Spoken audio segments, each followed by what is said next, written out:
Welcome back to Queer Justice. I'm your host, Jajay Daniels. Today's episode is on immigration and queer deportation. We will explore how the global immigration epidemic is highly affecting queer people and how the process for seeking asylum is dangerous and puts people at high risk. As always, I'll be providing you terms, findings, and experts that will help you understand this epidemic. So some people may ask, why is queer justice important? It's important to know that not every community is accurately represented in the media. I was inspired to create this show out of the need to accurately represent my community. 7 days a week, the darkest hours. This is Jajay Daniels, In a magic field, we let it all out. We're and welcome to well Queer concealed. Justice.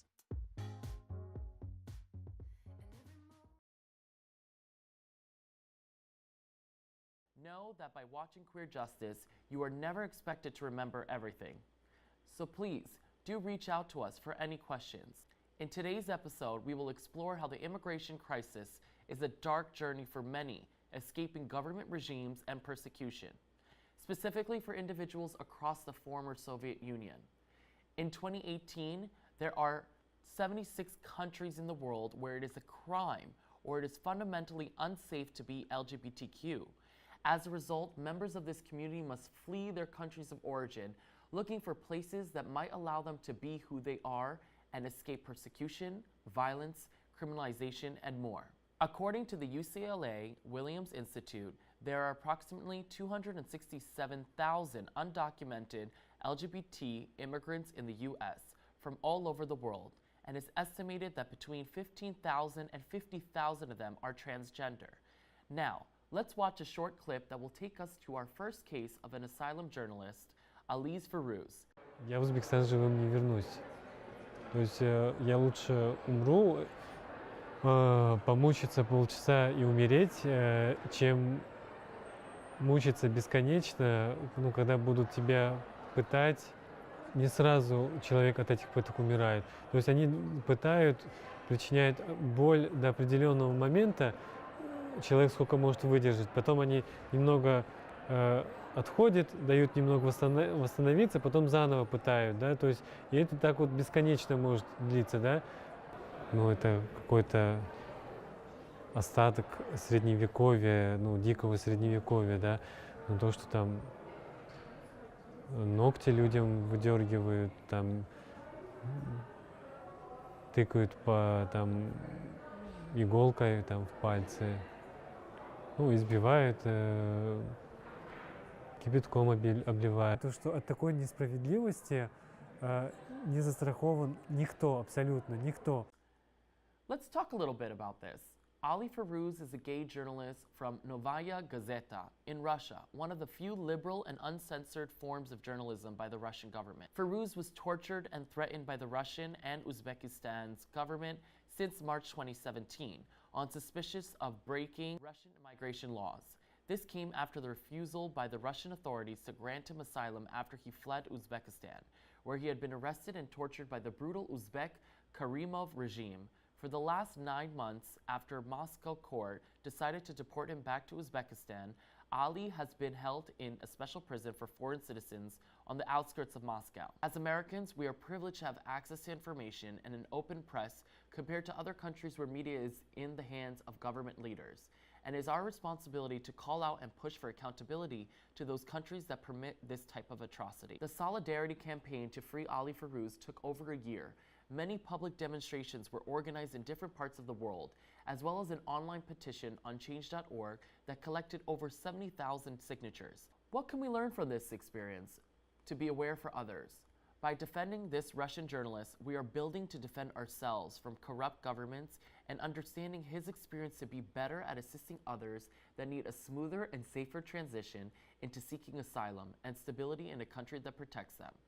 To give you additional context and perspective of how LGBTQ folks can face persecution and violence for being gay, we're going to look into Chechnya, a region of Russia that is controlled by a radical Islamic government and fundamentalist leaders who have set up death camps as of February 2017 to wipe out all of its queer citizens. Russian President Vladimir Putin has allowed the radicalism of Islam, with its head Ramzan Kadyrov to control the area of Russia and to gain financial and social support with the queer death camps as long as Kadyrov pledged allegiance to Putin's regime. Let's take a first-person look into the construction of the modern death camps in Chechnya. In Chechnya, dozens of gay men have been detained, beaten, and tortured in a purge of the republic's LGBT population. According to human rights groups, Chechen authorities deny that there are any gay people there at all. And if there are no gay people there, they say, there couldn't possibly have been a crackdown. Hind Hassan traveled to Chechnya to see the evidence.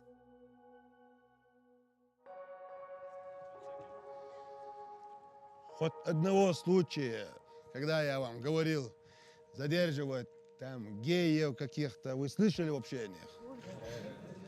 Хоть одного случая было, чтобы я вам указания давал какие-либо, чтобы незаконно мы тут пытали кого-то, чтобы вы задерживали их, привозили сюда. Было такое? Ayub Katayev runs the Ministry for Internal Affairs in the Chechen town of Argun. He's the warden of the town's prison. Katayev and his subordinates allegedly took part in torturing more than 100 gay men as part of a crackdown ordered by high-level officials. Victims claim they were locked up and attacked in the abandoned Argun police facility and other locations in Chechnya. It's pretty clear that you were able to visit the facility in Argun based on an agreement with very high-level local police officials. Tanya Lakshina is the Russian director at Human Rights Watch and an expert on Chechnya. It's a facility which was described to us and to others in great detail by numerous former detainees, and their allegations are very weighty and very credible. We were also told that there have been investigators from Moscow who've visited the site. Yes. Can you tell us at what stage that investigation's at and what they're expecting to get from it? This is actually the first time in many years that the Kremlin pledged an investigation into those egregious violations in Chechnya. And that only happened, in my opinion, as a result of strong, consolidated international pressure. I feel optimistic. Well, to be perfectly honest with you, we've seen Ramzan Kadyrov getting away with such abuses for over a decade now. What we can see, on the other hand, is that we are not getting new reports about detentions of gay people in Chechnya. Now, according to Times UK, beginning in February 2017, it has been reported that more than 100 gay males have been abducted, held prisoner, and tortured by authorities targeting them based on their perceived sexual orientation. An unknown number of the men who authorities detained on suspicion of being gay or bisexual have reportedly died after being held in what human rights groups and eyewitnesses have called concentration camps. At least 3 have died in an extrajudicial killing that we know of. The reports of the persecution met with a variety of reactions worldwide.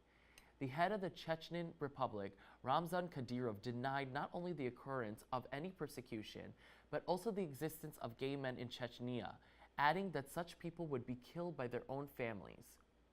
Officials in Moscow were skeptical, although in late May, the Russian government reportedly claimed to send an investigative team to Chechnya. Numerous national leaders and other public figures in the West condemned Chechnya's actions, and protests were held in Russia and elsewhere. Let's take a look of what it means to be gay in Chechnya's death camps.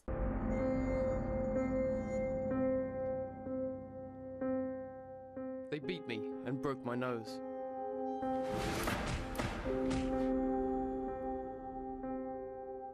It all started in February. I met a guy on a dating app and I went to meet him.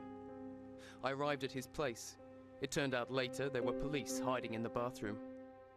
My date turned out to be a decoy. His job was to catch guys for the police. We said hello to each other.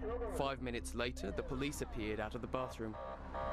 They tied me up and took me to a prison in Argun. Once we arrived at the prison, they told me that I had a choice. If I didn't want to be tortured, I'd have to give up other people I knew. They tortured me. They didn't believe that I didn't know anyone else.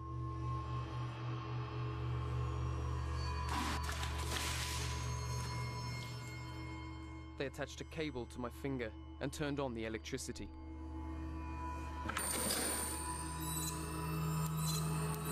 I was told to get out of Grozny, to stop bringing shame on Chechnya. This kind of thing can't exist here. You're not really Chechens. People like me should be killed, they said.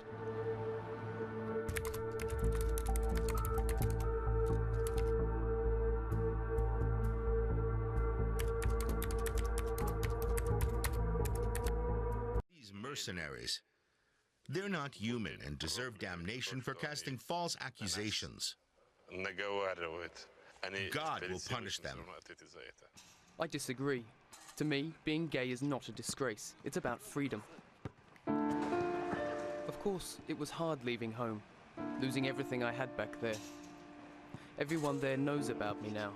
That's why I had to start a new life. In a new city, in a new country. Even with this footage, it is very limited in the mainstream media for the public to truly witness the horrors of being in death camps, as we could never truly understand the unfathomable with Holocaust survivors, even with all the knowledge we have on the genocide in the 1940s and the 11 million among them. As of today, there have been several people who have managed to escape from Chechnya to St. Petersburg and Moscow, but the actual number of LGBTQ plus Chechens who remain in captivity is unknown and kept in secret due to safety concerns, which really means fooling the West and Americans that Russia and Uzbekistan would never commit a crime like this. Zalim Khan Bakayev was a Russian Chechen pop singer who disappeared in Chechnya on August 8, 2017. While on a brief visit to the region to attend his sister's wedding, Zalim wasn't even out of being gay, but because of suspicion, he was abducted, tortured, and murdered by the Chechen authorities, the Special Rapid Deployment, also known as SOBR, as part of their systematic persecution of homosexuals. This according is only known by 2 eyewitnesses, as they were recorded by Dodge's TV. As you may or may not have heard, our neighbors in Mexico and Honduras, as of the beginning of April 2018, have been attempting to come to America for a better life, free of poverty, while among them, transgender Latinx folks are leaving because of persecution, abuse, and death threats. Hundreds have been fortunate to reach the US-Mexican border between Tijuana and San Diego, only to be blocked by a steel wall to flee oppression. Since 2017, the Via Crucia migration is a journey many people take, knowing it will fail. Nicole Contreras, a 27-year-old trans woman from Honduras, is making her way to the US-Mexican border with a group of people, a part of a 1,500-plus caravan that began in Chiapas, Mexico 2 weeks ago, but has been underreported since 2010 and only brought to American media's attention due to the notorious President Trump's tweet against the current wave of migration. For Nicole's 2,500-mile journey through Mexico, she has brought 4 pairs of shoes, none of her hormone treatment, barely any clothes and food. She tried crossing the border in 2016 and again the following year, attempting to swim across the river from Nuevo Laredo, Mexico, where she nearly drowned and spent 2 days in a coma. After a brief hospital stay, she was detained and deported back to her native country of Honduras, one of the most dangerous countries in the world for transgender and LGBTQ people, even though it means leaving her beloved family. According to CNN, Contreras is one of roughly 35 transgender and gender nonconforming individuals who have joined a caravan of Central American migrants planning to cross through the border. Like some caravan members, Nicole hopes to apply for asylum or some form of refugee status when she reaches the border. But even if they make it across the border, American lawyers say their fate remains uncertain. When they are in the US, we will be able to help them, but we cannot predict what will happen, said Flor Bermudez, legal director of Transgender Law Center. The group is providing legal assistance to migrants and recruiting lawyers and volunteers to work on their behalf. Let's keep in mind, Americans, of our privilege to be able to live without fear and deportation, and how every human being deserves a safe home and government. It's not enough to talk or be down, but to take action together and join several organizations in pushing for change, which we will list later on and online. As someone who identifies as a global citizen, I am connected to the people of the world and don't see myself solely as American. Although I do understand my privileges in this country, I am using queer justice and other forms of activism to shed light on people's social responsibility to fight for the rights of all humans, whether they are queer or not, whether they are seeking asylum in our country or not. I hope that the cases that we have explored today have showed you the challenges that LGBTQ immigrants are facing and the work that needs to be done to stop the violence and persecution. Our guest speaker, an asylum professor from Russia, will continue this discussion and help us look for possible solutions and resources available for LGBTQ immigrants and asylum seekers. The queer slang of today is, "Not today, Satan." It's said if someone tries to cross you and you want them to bug off. Famously said from RuPaul's Drag Race winner of season 6, Bianca Del Rio.